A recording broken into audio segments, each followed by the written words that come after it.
Thank you for coming back. And we continue with our second panel, Supply Chain and Infrastructure Resilience in the Current Landscape. Exceptional, moderated by our guest, Gabriel Tanase, partner at KPMG. Please. Thank you. Thank you all for being here. I will like to invite every co-panelist to present themselves in 30 seconds. And after that, our desire will be to have a larger panel than just us. Let's take advantage of this room where almost everybody has a mic available.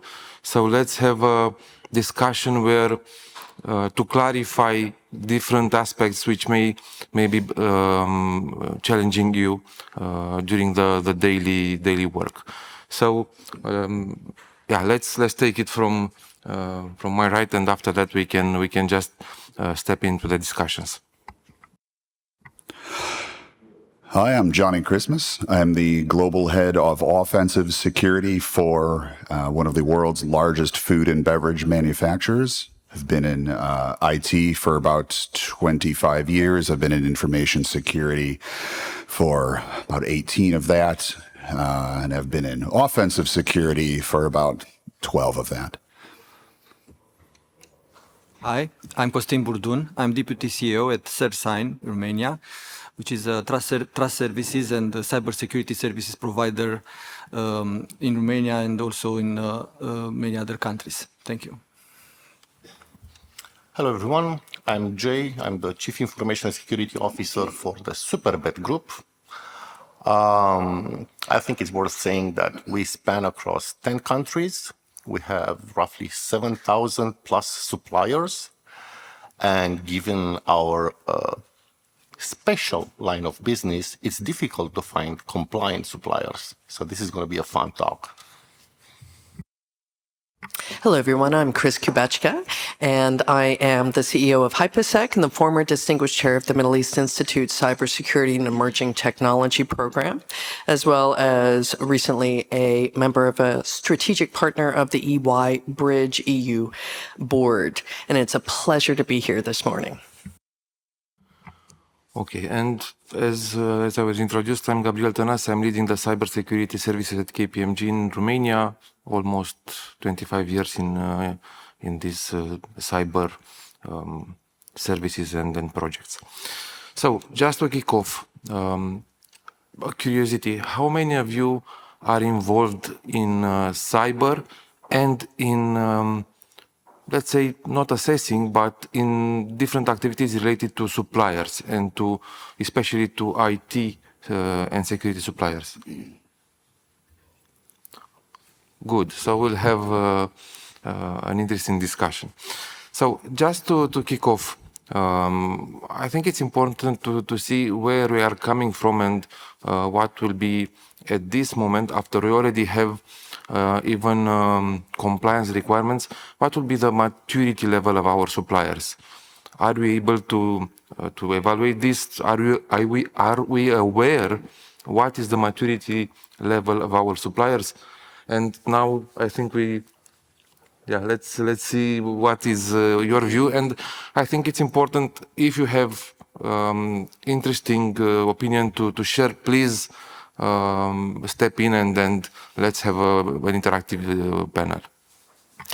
Well, one of the biggest challenges is dealing with procurement because they want to get the best deal possible and they might not have an understanding of why it's so important to get, for example, independent verification of the security posture of a major supplier. And I end up being a bit of a teacher to a certain extent between them and also the legal department to ensure that contracts are then changed with suppliers so that we can also get a variety of independent verification or say yearly pen tests from an outside organization. So for me, I do a lot of advisement in that area because if a primary supplier goes down or is hacked or is whatever, then it does affect your business model. But that's one of the main challenges, though, is procurement. Procurement, you say? Wow. I have some comments because I'm going to go one step behind procurement and talk about all the stuff that happens without involving procurement. It does happen. I know it's shocking, but there are some situations when suppliers are onboarded without involving the proper process. I'm sure you've never heard about this before. So yeah, it goes behind. If, for example, in my case, if they go through procurement, I consider myself lucky. I only have to deal with procurement and I can train those guys. So just out of curiosity, how many of you have to kind of handle more than, let's say, for starters, 10 suppliers? Like, really? Less than 10 suppliers? When you have, we talked about how many of you manage security and kind of look at your supply chain. I don't think you have less than 10 suppliers. Anyway, one of the bigger challenges is, as I was saying, shadow IT in the context of supply chain. So onboarding a supplier, like a new company that builds the new corporate website, because they don't touch PIIs, because there's no PII, and you have to explain to them, yeah, but it's our corporate website, because the process says if they touch PII, then you have to involve cybersecurity. And in their mind, because it's a corporate website and there's no PII involved, it doesn't touch cybersecurity, so they didn't tick the box that involved us. And it does happen. So, yeah, I think procurement is a lucky scenario when they get involved. I found something that I've been trying to spearhead the past couple of years that helps a lot with procurement and also trying to take down a lot of that shadow IT work is creating internal frameworks for these sorts of things. In my company, I have to deal with both actual physical equipment and physical suppliers of physical goods. We do food and beverage manufacturing, but also we have an absolutely enormous amount of data, all the way from intellectual property that could be very harmful if it was released to the public, all the way to PII of our customers.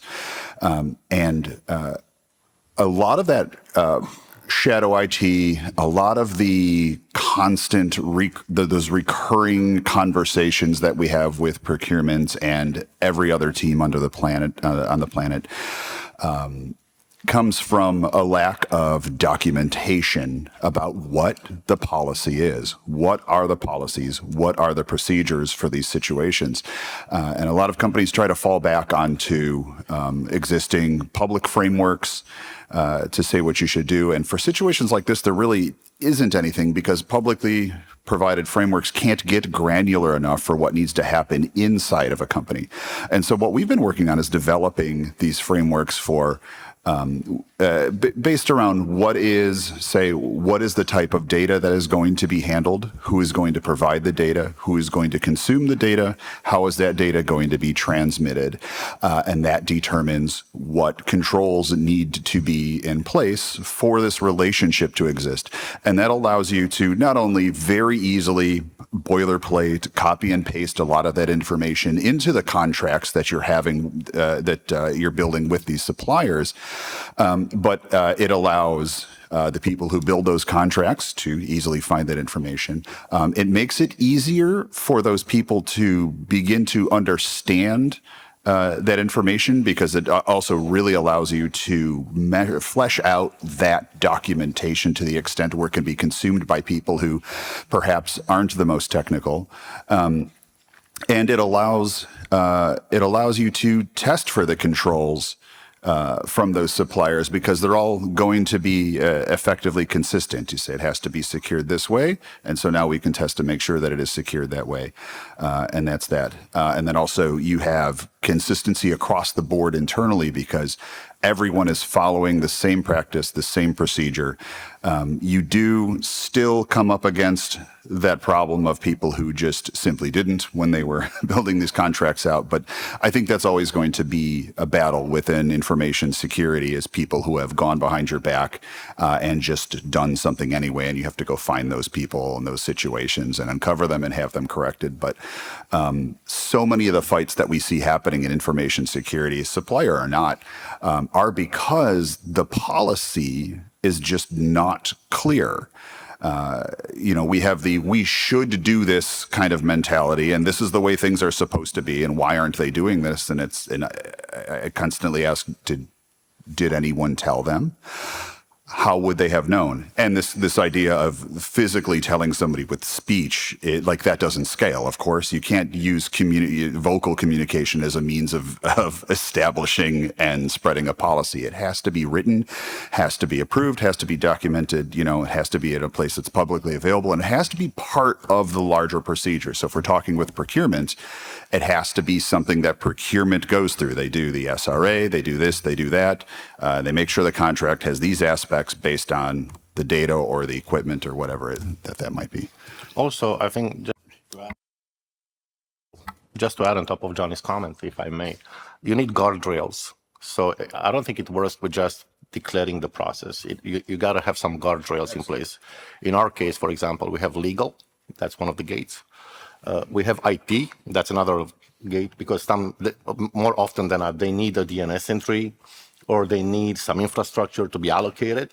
And that's when, did you go through the change management process? Did you go through the change management hub, and so on and so forth? And legal has also the responsibility to make sure that they went through the data protection questionnaire. And, did you check cybersecurity before you onboarded that vendor? So you got to have these gates with a few departments. But also I would like to add things regarding the awareness of our suppliers, of your suppliers, because you have a procurement process very well established, but there are issues when you are dealing with a certain supplier, because it is not aware of this cybersecurity risk maybe, and this is very important. It's very easy when both parts has the same understanding, but there is an issue, at least in Romania, from my point of view, of convincing the supplier that these are not some, I don't know, things that we want it for us only, but it's very important for all the ecosystem, and so it's important to have this awareness as this conference, to understand the importance of these processes. Yeah, you already started or anticipated actually the next question or the next topic, because of course we all heard about different cases from SolarWinds, like one of the first major incidents, to our Romanian market, for example, the case with the hospitals. So examples we can discuss hours and we'll not finish. But I think it's important to assess, okay, how are our suppliers for us? Are they critical? Are they important? And the idea is to see who should be involved in this evaluation in order to properly assess them. Yeah, how they are for our business, and what is the level of risk. And you already mentioned some of the parties. I think it's important to identify which are all these parties we should be at the table, like having, let's say, a panel, internal panel, and assess, okay, which are all the relevant aspects for these suppliers, and what we should ask from the supplier. Because of course we can ask from a small startup the moon, even if they have a very good idea, they are still a startup and they will not be able to provide too much. So we have to find the best solution. So what do you think about this? Who should be the parties, and what should be the role of each party at the table to properly assess how the suppliers are for us? Yeah, well, I mean, there was that meme about, I cannot afford to hire a cheap engineer, and as Romanians, we have that saying, we are too poor to buy cheap things. So obviously there's going to be a tendency to hire the cheapest supplier. But honestly, if you think about it, just with 2 more neurons than usual, you cannot afford to buy the chips, to work with a cheap supplier. Back on the subject of asking the moon of all of your suppliers. That doesn't really scale, and you're creating a lot of mess that you don't need. When I see a situation where somebody is asking for absolute rock solid security and evidence of such security from any supplier, really, that to me broadcasts that the person who's asking for that or the team that's asking for that doesn't really understand why they're asking for that. Because in the vast majority of cases, this level of compliance is just not necessary. And most of the time, even when you're asking for this of a supplier, when you say like, oh, we require all of these controls to be in place, the most in my experience, the most you're going to get out of a supplier is like, well, we have SOC 2 compliance. We're compliance with XYZ frameworks or regulatory systems, and we'll provide you a certificate or a letter of attestation for that sort of thing. I always want to ask for, like, can I see your last penetration testing report for this system, that system, these applications? And almost invariably the answer is no. They don't want to provide this to you, but they're going to say, we have had this performed and we passed, and that's the most we're going to tell you. And so you can get bogged down in these conversations with these sorts of things where you want them to be absolutely just inside of a skiff, a million feet underneath the earth where nobody can touch them. But is that what you actually need? I think I'm going all the way back to what I was talking about. Is saying you need to clearly define what the concerns are, what's being protected, and how you expect it to be protected. And that really helps you narrow that scope of what you actually want from them, which I think then makes it more manageable, especially for, smaller organizations. Like, is SOC 2 compliance really even necessary for perhaps what little you're having them do for you, what little you're having them protect? Perhaps they're not even handling any intellectual property of yours or anything like that. Look at the individual situation and determine what's actually necessary, and then go from there. You can also add to your point, right? So try to understand the impact that a supplier is going to have on the business, right? So starting from that, you got to also ask yourself what would happen if the supplier would get breached, right? So let's say it's somebody building the website. If they get breached, they're going to have access to GitHub, to that particular area of GitHub. Is that properly segregated, right? So did I isolate to that supplier so the only damage that can be done is only to the website and there's not going to be able to spread? So in the context of assuming compromise, which is a context that I fundamentally recommend that anybody that runs security in an organization should have, right? So if this gets compromised, what's the damage that can be done? And you can apply this to your employees, to your systems, and to your suppliers. With that in mind, you can kind of design also alerts, Splunk, logic, and all of these things to kind of alert you when something happens with one of your suppliers. So it's very important to have flexibility and to adapt to the size of the supplier, and also the most important, to have the risk assessment of that suppliers, and based on this to act and to have the conformity of this supplier. But also our approach should be that any supplier could be, or actually will be, breached. So we should act in this way. Jay mentioned about the business and what the supplier provide for our business. I think it's also important to see that process or that application, depending on what the supplier it's doing for us, to see for us internally, it's that process critical. If the suppliers are related to that process, I think automatically they will become critical for us. So this evaluation, it's one of the first points that we should do, or we should address in the relation with the supplier.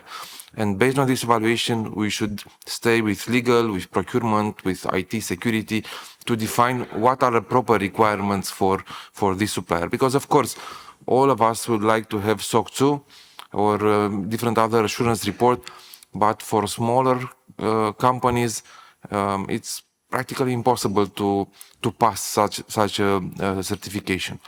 So it starts from us to properly assess what is the impact to our business if such a supplier is not able to provide services or is not able to provide secure services. Yeah, and I think this is together that should pretty much say everything. If I can, I can please. add something.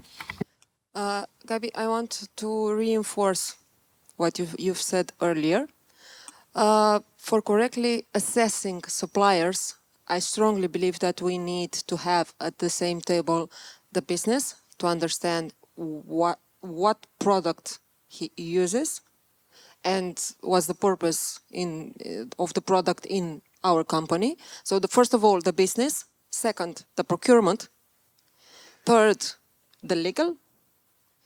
And if it is the case, sometimes we go to the CISO or the cybersecurity team to ask specific questions. I'm sorry, sometimes? No, I will explain why. Sometimes. Because I had a list of suppliers, and when I was negotiating the compliance agreements under NIS2 directive, I literally found out that I was chasing craftsmen or painters. And I went to the procurement category chief, whatever, and I said, what is this? Because when they made the list of suppliers, they just checked the spend and no other criterias. And at that moment, I started to talk with the buyers and with the business. What are you buying from this supplier? Furthermore, I had a negotiation with a supplier who literally told me, Christine, our company is falling under NIS2 directive. And I said, okay, that's an easy one. They assess, they implement a compliance program in their company. That should be an easy agreement with that supplier. And that's their head of legal said, but we will not sign a compliance agreement with you. And I said, why? Because you are implementing NIS2 directive in your company. Why?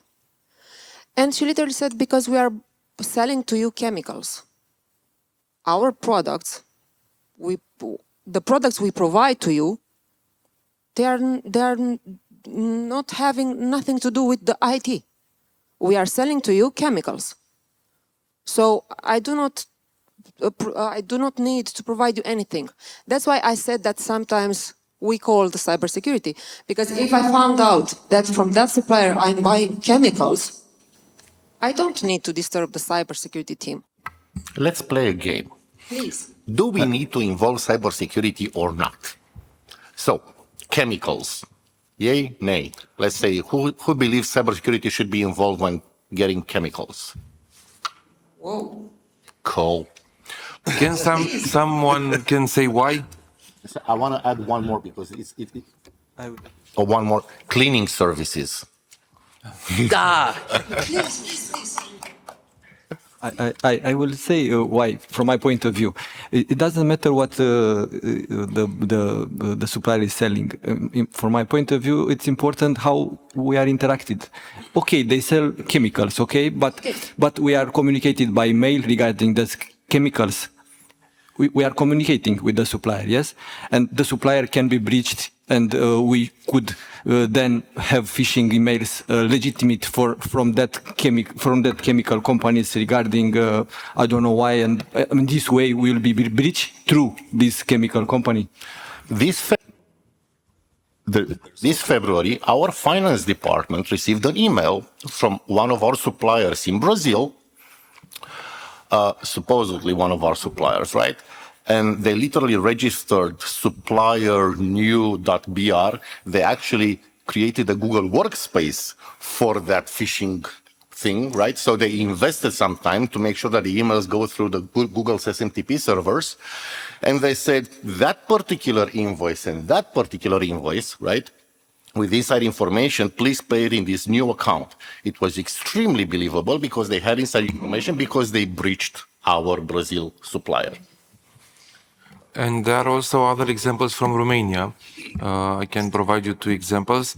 One is not necessarily new, where a company was breached via a supplier based on a legitimate discussion track, but the attacker breached the supplier, waited there, and infiltrated in this communication track, and finally end up to this company.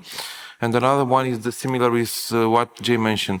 A supplier was hacked, and they just impersonated us, and they over email saying, "Oh, we changed our IBAN accounts, banking accounts. These are the new banking accounts," without asking anything, nothing, and they just waited for the new payments when they will come. It was a patient attacker. Yeah. The luck. So the payments were not processed because of luck. Yeah, I cannot provide you more details, but this is a real case situation where it's just email. So I think if we do not consider that it's a critical way of interaction, anyway, we should identify the communication channels, and we should discuss with the ones who can guide us to see what are the let's say, best practices we can apply. To your fantastic points, there is, I know we all love to put stickers on our laptops, right? On my work laptop, I have a single large sticker that has a message that is also my status on all of the chat apps that we use at work. And I'm going to give you this magical phrase that has saved me so much time and arguments. And that phrase is, "What is the problem you are trying to solve?" And I think this is something that security never asks itself in all of its arguments that it loves to have with everybody. And so in the example of like I'm chasing down a chemical supplier, why am I harassing a chemical supplier for all kinds of security, regulatory compliance with this, that, and the other thing? You should be asking yourself that, security, what is the problem I'm trying to solve here? And if you cannot answer that at a granular, well-defined level, you're probably doing something wrong. So as we just went through here, where, right out of the gate, we said, okay, who thinks that a chemical supplier should be, compliant with some kind of security XYZ? And everybody raised their hands. Why? Well, there's absolutely going to be financial transactions, right? We need to make sure that those are handled in an above board manner. They're going to be handling some sort of our information because they have to collect information of ours to even do business with us. Is this information that we care about? Does it need to be protected? How does it need to be protected? If you cannot answer these questions, you as information security are not ready to have the conversation. And that's, I come across that more than anything. And so you get these really angry suppliers that are like, why are you asking this of us? Or how can we possibly, we're going to go broke if we get this SOC 2. I've been employee number 2 at a company that was asked to provide a SOC 2. And we went through it and we're like, none of this even applies to what we do. Why do we keep getting asked for this? And it's because we're being asked for this by people who don't know better. And so if the very first thing you should ask yourself ahead of most conversations you're going to have in the cybersecurity world is, what is the problem you're trying to solve with this conversation? So for me to take my lesson from your expertise, for this supplier who is providing me chemicals, I still need to have in place an addendum or schedule or... No, you got to contract. You got to ask your cybersecurity team if they feel that they need more information. So the call on whether or not the security criteria need to be met has to come from cybersecurity, not from procurement, not from the business owner. Cybersecurity says, yes, you got to have this information or not, or we don't need it. The risk assessment is done by the cybersecurity team, not by business owner, not by procurement. I think, as you mentioned, we didn't get into the discussion too much compliance with NIS or DORA or other legislation, because the main purpose of the discussion is for us to sleep well when we think about our supplier. It's not about just check, I'm compliant. I outsource, I have liability clauses, so I'm safe. until you get to apply those liability clauses, you may be already out of business or whatever. So I think the discussion should be not for compliant purposes, but for making us to sleep well when we think about our suppliers. And I think that this is the main idea that we should have from today's discussion. Thank you. Security, not compliance. Yeah, I mean, sleeping well in our line Compliance of is the business, consequence of security. that's cool. Concern. So, just out of Just an curiosity, idea what would be our objective. Does anybody in the whole room believe that all of their critical, I'm not even going to say all of their suppliers, all of their critical suppliers, all of them, I'm going to say 100%, are compliant? Because I know for a fact that in my case, I still have a lot of leftover that I need to bring up to speed. And some of them are actually payment providers. I'm not going to name names in like exotic countries. Because sometimes we are forced, and I would, with your permission, I would want to kind of steer the discussion in this direction as well. We are forced to adopt an uncompliant supplier. It's a sad fact of life, but in Mexico, for example, we were asked to provide sensitive information over FTP. It's like CDs or floppy disks, but in digital format. Ancient, unencrypted, unsecure, you all know that stuff, right? So we were like, the hell is this, you know, a blast from the past, FTP. So, and eventually we got them to use at least SFTP. And we had to kind of do the heavy lifting, the infrastructure work ourselves to set it up and all that stuff. So what do we do when we are forced? That's the only supplier that you are allowed to use by that regulatory government in that particular market. You do risk mitigation. So if you want to do business in China, the Chinese government mandates that all communications, they have to have one of their encryption certificates sitting on top. If they also want to hook up your business with extra monitoring, they'll reroute all of your traffic to the local police station, which they will then open an office right next door to you. So any business in China has to be surveilled by the Chinese government. That is 100%, that is a fact. 我是上文 EDR, and that's why I speak Chinese. So we have to do risk mitigation. If you know that certain types of traffic or certain types of information are going to go over insecure areas, then you try to reroute it and look how you can chop up and mitigate that. Now, coming from an engineering background and dealing with life and death type of things, we use something called the bow tie method when dealing especially with nuclear facilities. And we're looking at all of the mitigating factors that we can offset all of the risks.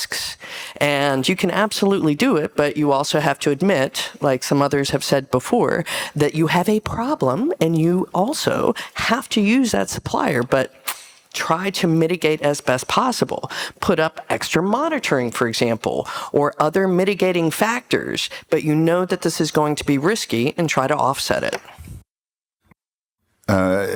My company has full business infrastructure in all sorts of problematic regions. We have everything from offices to sales departments to manufacturing in China, in Russia, you know, the classic countries where you would think such things aren't going on for an American company.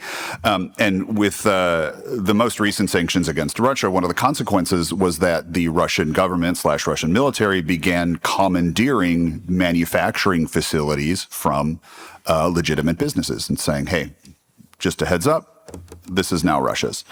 And this started happening shortly after I was hired into this position at this new company. And one of the first tasks I was given by the CISO was, hey, we need a plan of action for when the Russian military with guns comes into one of our manufacturing plants and attempts to take it over.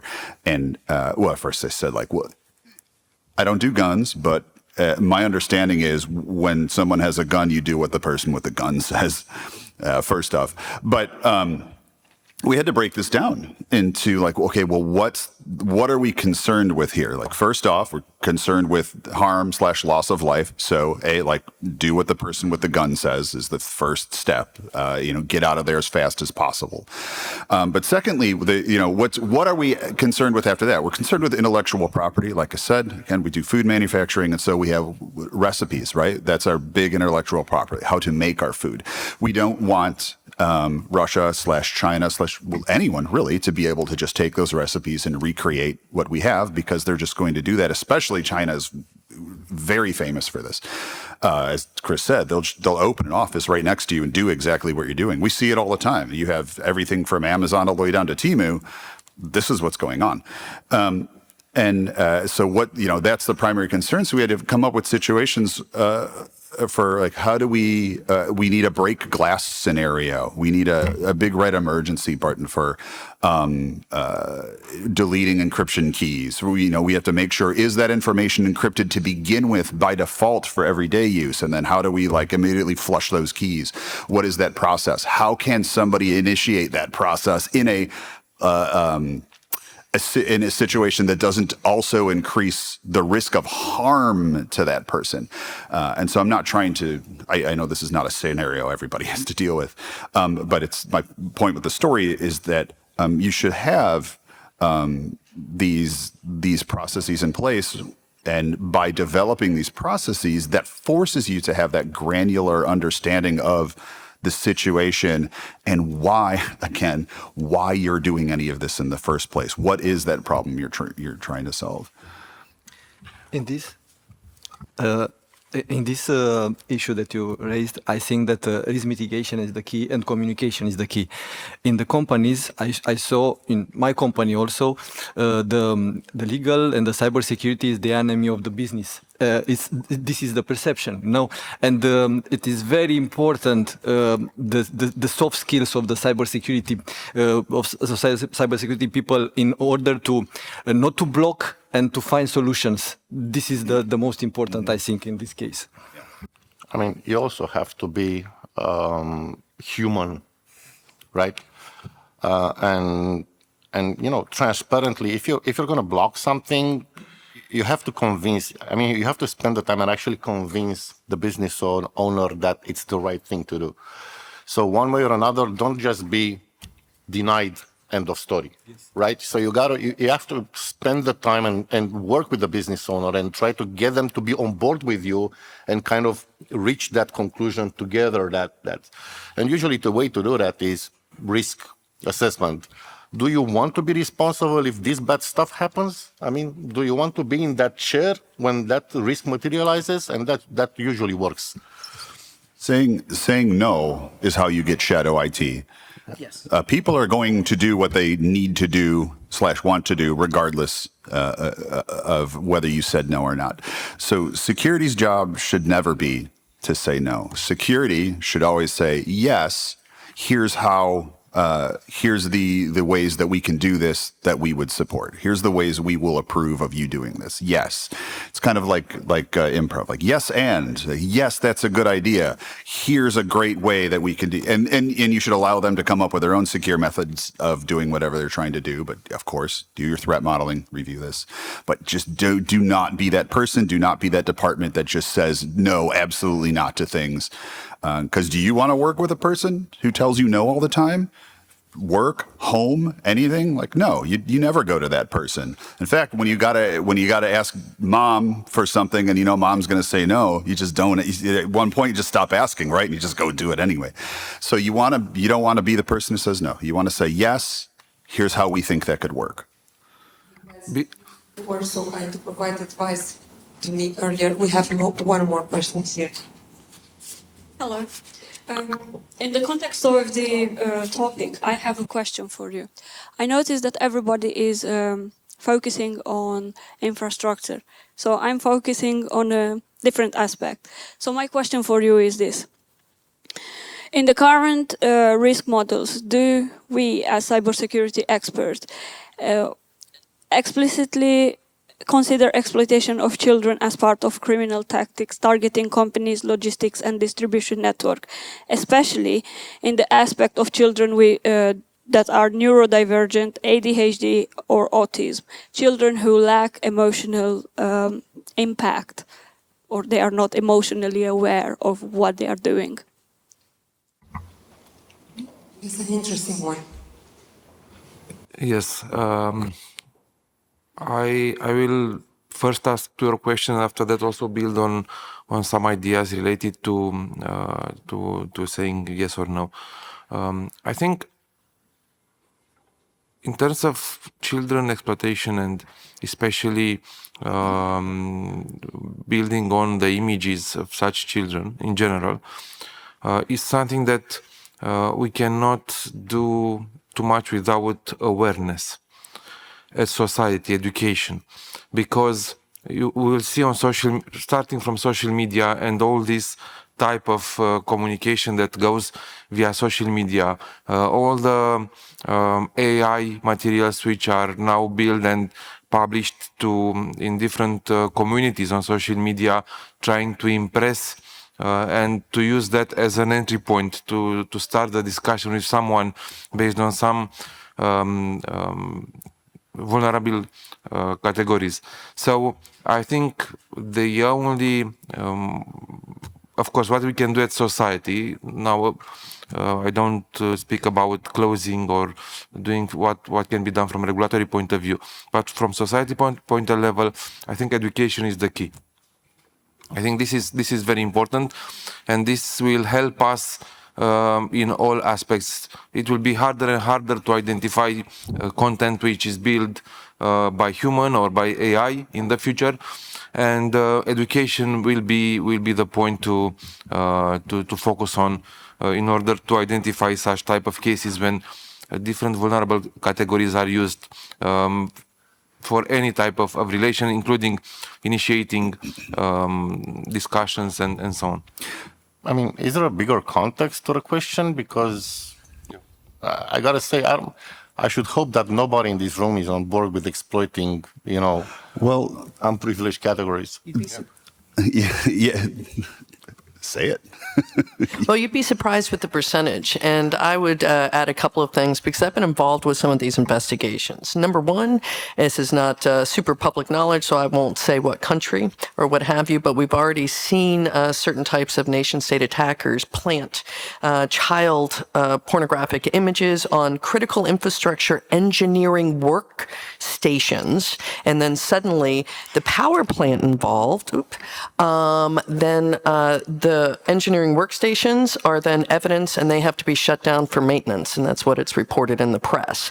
But anytime that those images touch the infrastructure or important critical systems, then those are out of order. So we've already seen that attack being used. On the other hand, there are a lot of companies that don't understand that some of their equipment might be used by their employees or their kids spreading images between each other, and suddenly that equipment and the reputation of the company is involved. And most companies, big and small, do not have a policy for any of that. And they really kind of need it because we all know that smartphones and everything might be shared, or the company computer where somebody might log in and do what have you, even if it's not, say, the adult that's doing it. So there should be a bit of a policy as well, because exposure to these things, basically what I would call burns the equipment and can absolutely affect the reputation of the company.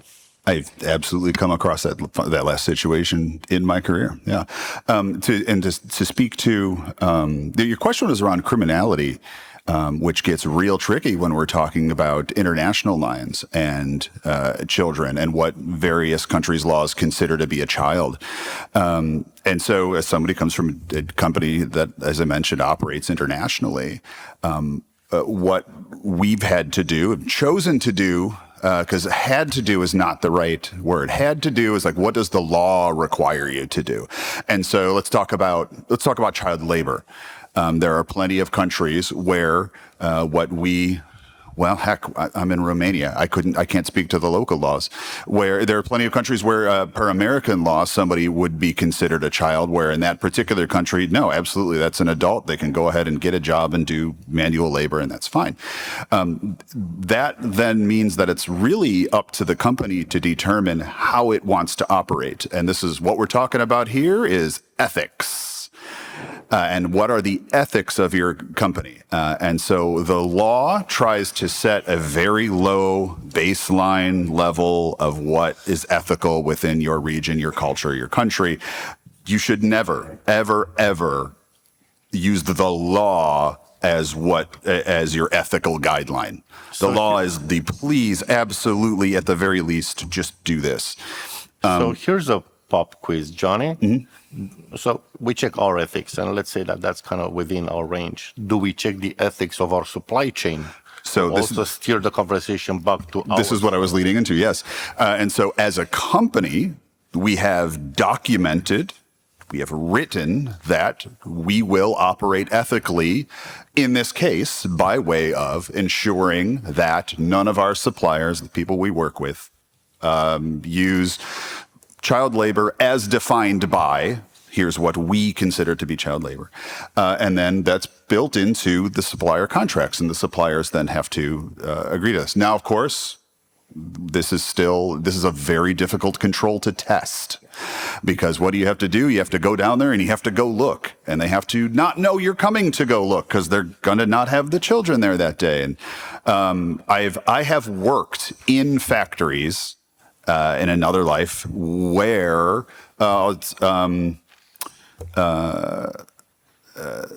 they were using, so in my state, that you're allowed to hire on mentally disabled folks and pay them less than minimum wage.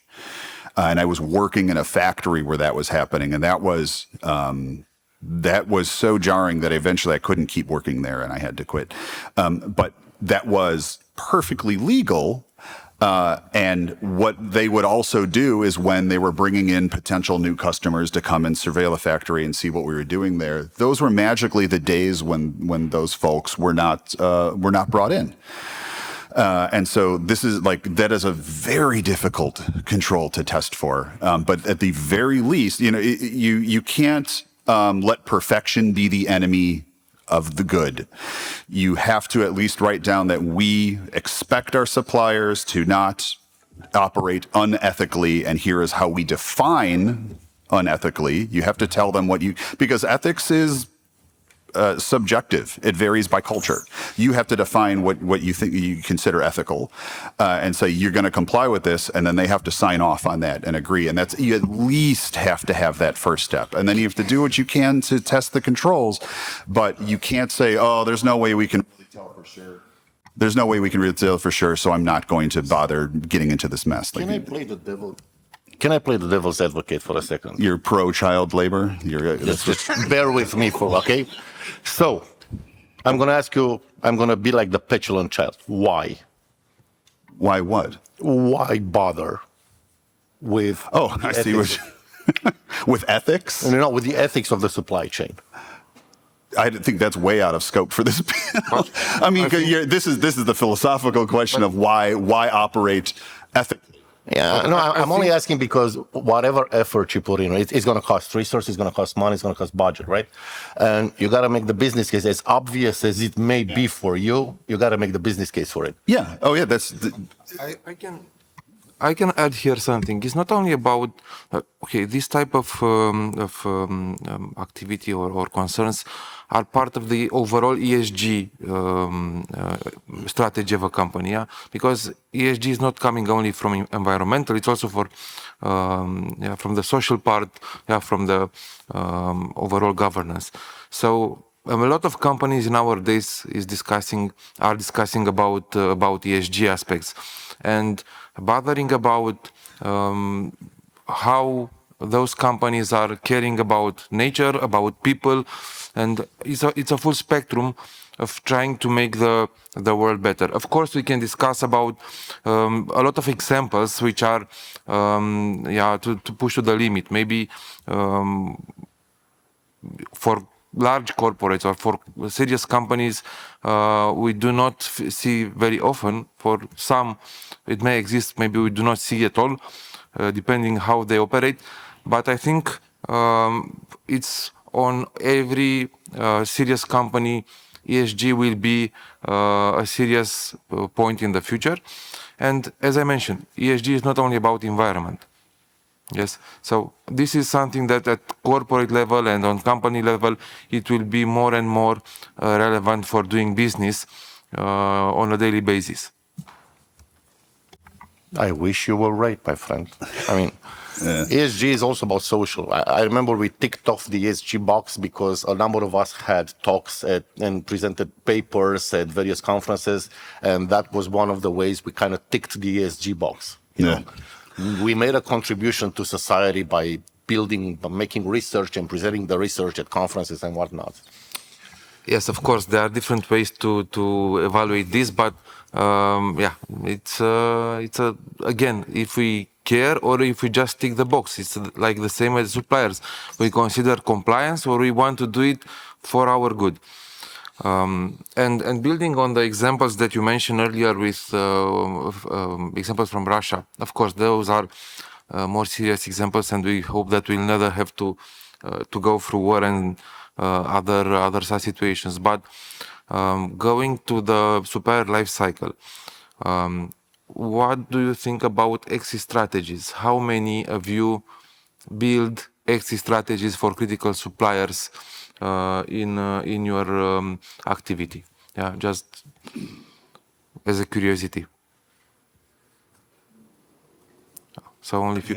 The proactivity level in this room is outstanding. We're covering some deep topics. I mean, let's not call it exit strategy. Let's call it disaster recovery, right? So what happens? So what if scenarios? I think we do that either with tabletops or with risk assessments. We're actually with the risk register. We do say, so what would happen if, let's say, SAP crashes tomorrow? I gotta say, we didn't have the scenario what would happen if AWS crashes.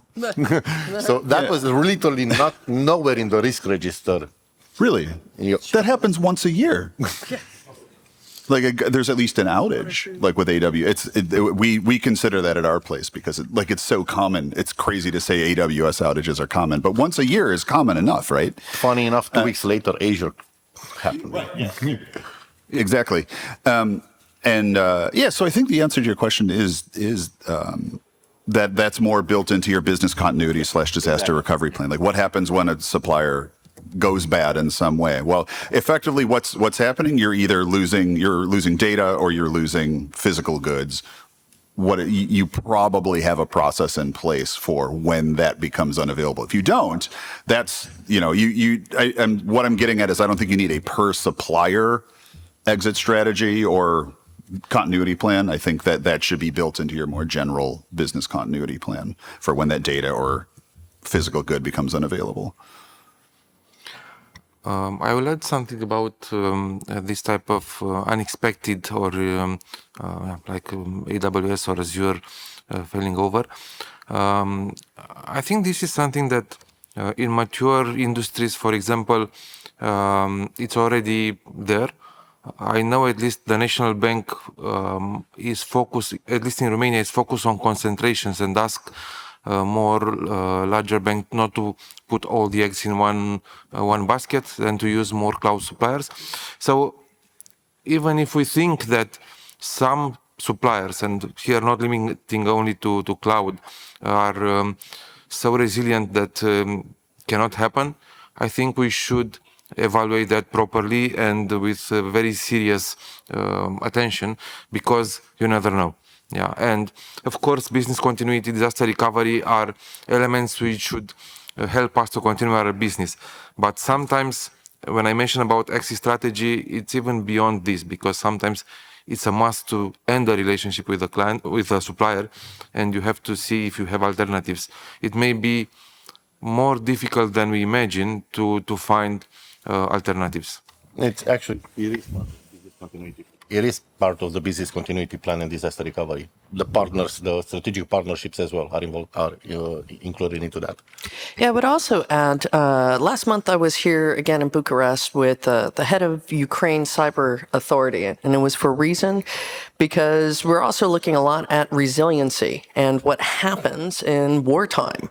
As we all know, there happens to be this little war kind of on the border around here, and looking at primary suppliers, how those types of relationships and things can be affected by, unfortunately, a nation state and other things. So another thing is, how resilient can you be and quickly either change suppliers or change tactics with your suppliers to make sure you can keep up and running as much as possible?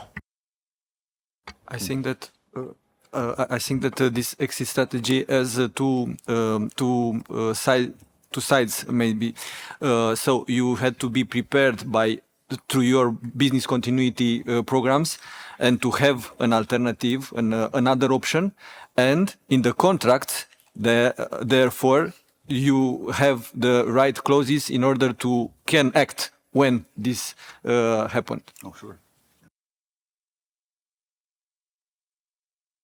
I see we do not have much time available, so if you have any questions, maybe any points we can detail now in the end of our session. Not everybody at once, please. Maybe one question from my side. I want to ask, because you mentioned about contracts and also exit strategies and things like that, how would you approach the contractual part in terms of potential incidents that occur in your third parties? So how would you involve them in your incidents, and how would you be notified and involved in incidents in their case? I can start with a point of view. I think it's very important to understand or to see the services that are provided, and to see what type of suppliers are there, if they are critical or not. Because if they are critical, it's a must to be informed as early as possible, even if the incident did not contaminate you at the first point, just to proactively see what can be done to minimize the potential impact. Of course, depending on the relationship, you may support your supplier, yes, in order to solve that incident, and you may ask for the supplier support in case such an incident affected you, generated from them. Of course, legal clauses are something that describes some responsibilities and liabilities, but the first objective is to, first of all, to manage the incident, the crisis, and to be able to solve and to get back on let's say normal business. Of course, it's not easy and not a short process. And after that, you can discuss about learning and what can be done further not to happen. So clauses must be there, especially not only on liability, because many times we've seen contracts forcing or imposing liability clauses. If something happens, you are liable an amount or whatever. I think it's not only on that. It should be also on responsibilities for communication and to provide the necessary support to manage the process, the incident response process. Just a quick question from my side. You've mentioned quite a lot about running assessment risks at point of onboarding suppliers, right? But what are the approaches to continuous monitoring of those suppliers being basically compromised and so on? Yeah, this is where we get into tooling. And also we get into like a minimum viable product for supply chain. A minimum viable product is, let's just say, I mean, as Johnny said, and I think this needs to be brought back, you need a framework, first of all. So this is what the steps, and everybody needs to be aware of that framework of onboarding supplier. It has to go through procurement, it has to go through legal, it has to go through security, blah, blah, blah. Now, part of that is going to be what kind of certifications do they have? And your bare minimum is going to be, let's say, anybody that has ISO 27001 can be a supplier for us, and that's it. And that's like your bare minimum, let's call it a product for supply chain security management. And then you add on top of that, let's increase that to SOC 2, or let's diversify and say, for this particular type of data, they need SOC 2. For this particular type of data, they need ISO, and for this particular type of data, they don't need anything. And then you add on top of that, can I monitor them? What tools do I use? Maybe I use some supply chain monitoring provider that's going to do that. And then you go one more level. And do I use like a supply chain management platform, vendor management platform? And you invest into that.